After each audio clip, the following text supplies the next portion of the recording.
What was the logic behind buying this house?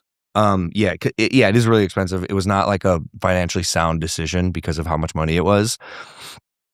A couple like kind of practical things I think like you can understand. One, our old place, there was construction next door that started at 7 a.m. every single morning. We have about another 2 years of that, I think. And like, that's tough, bro, because I need sleep. If I don't sleep, I'm not gonna be able to survive. I also was ready to enter my billionaire phase, bro. To be honest with you, I was ready to level up and become like a big boy and put my back against the wall and live in an environment that I felt would be conducive to my work and force me to lock in. I told myself if I moved in this house, I would stop smoking weed, which is like a bit of a vice for me. I gotta watch that demon. It truly is the devil's lettuce, truly. And I did, and I've been locked in, bro.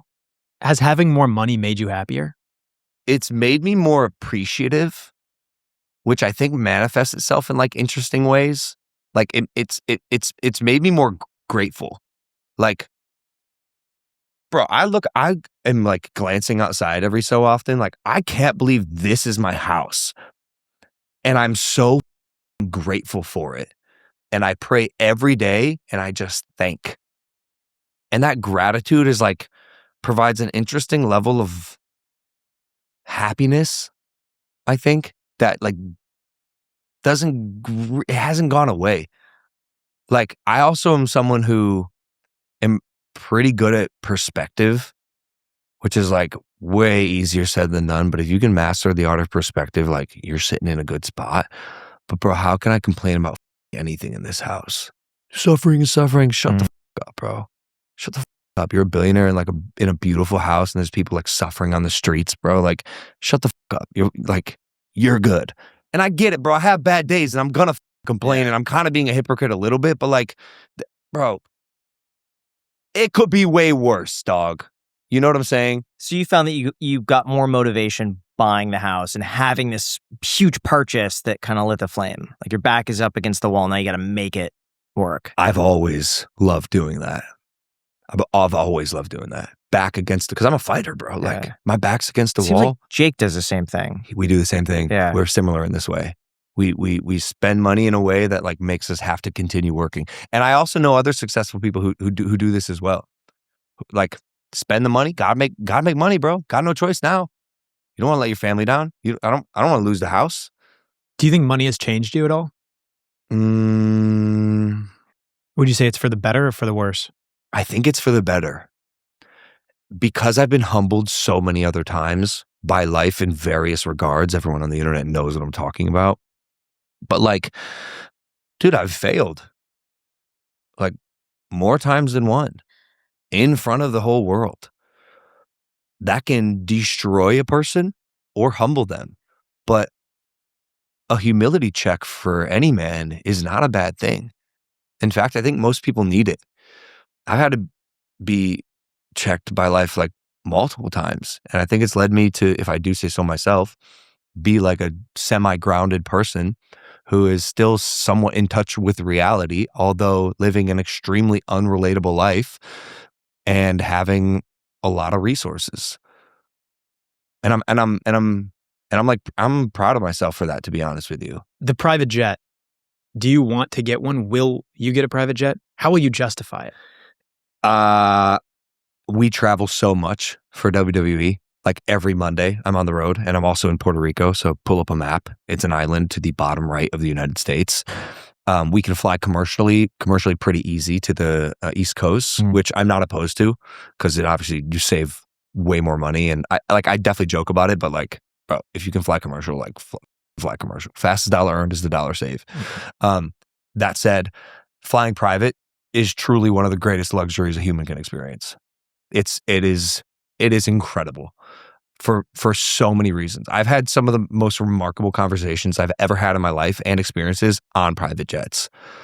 And obviously that sounds like pompous and like maybe a bit out of touch, but man, it's a wild experience to get to to get to fly 40,000 feet in the air on something that is like solely yours, and you don't have to go through TSA. You can eat food up there. It's just quiet. You can sleep.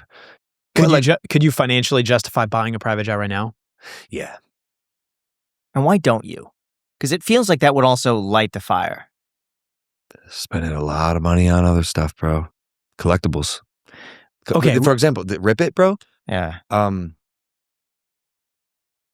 have invested over $7 million by the time that we launch. Does Nina ever say, hey, Logan, maybe we shouldn't be spending, maybe let's put some aside? Does she ever? Yes, but something happened that made her no longer do that.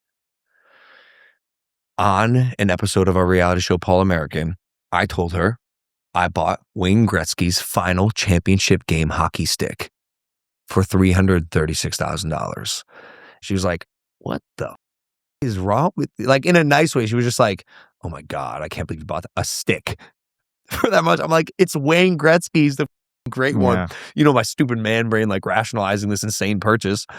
And then I think a lot of people were like, commenting, it's his money, don't tell him how to spend it, whatever. And she was like, okay, fine.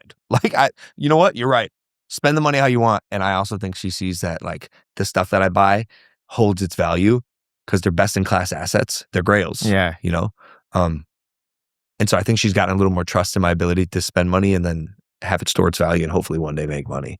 It's just insane to me that you have more money in a stick than you do In stocks. in stocks. I don't have a single stock, boys. Have you ever had one? Yes. What happened? I found E-Trade annoying. And so you just like told your guy, hey, get me out of everything. Yeah. Did you make money when you had the stocks? No. So you've only ever lost money in the stock market, Yeah. technically. Yeah. What stock was it? I don't know.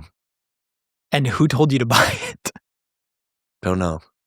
So you downloaded E-Trade, transferred money in, bought something, sold something, got out, and then bought a dinosaur head.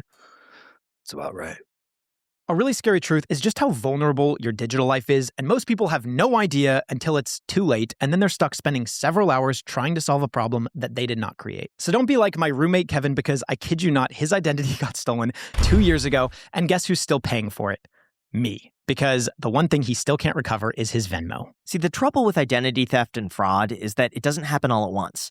And by the time you notice, usually the damage is done. And that's exactly where our sponsor, OmniWatch, comes in. It catches problems early by keeping an eye on your identity, credit, financial accounts, and online activity altogether. And the best part is that setting it up only takes a few minutes, and then from there, it works quietly in the background all day, every day. OmniWatch monitors your credit activity, data breaches, and the dark web using AI-powered detection tools that are able to spot suspicious activity in real time. If it finds something unusual, you get an alert that tells you exactly what happened and the next steps to take. You can lock your credit, secure all of your accounts, and fight fraud with just one click. If identity theft does occur, OmniWatch connects you with US-based specialists to restore your identity and handle the damage with up to $2 million in identity theft insurance. So head on over to omniwatch.com/iced to get 50% off of your first month and see for yourself if your information's actually secure. Seriously, guys, the peace of mind is worth it. Protect your credit, identity, and online data today. Again, that is 50% off your first month at omniwatch.com/iced.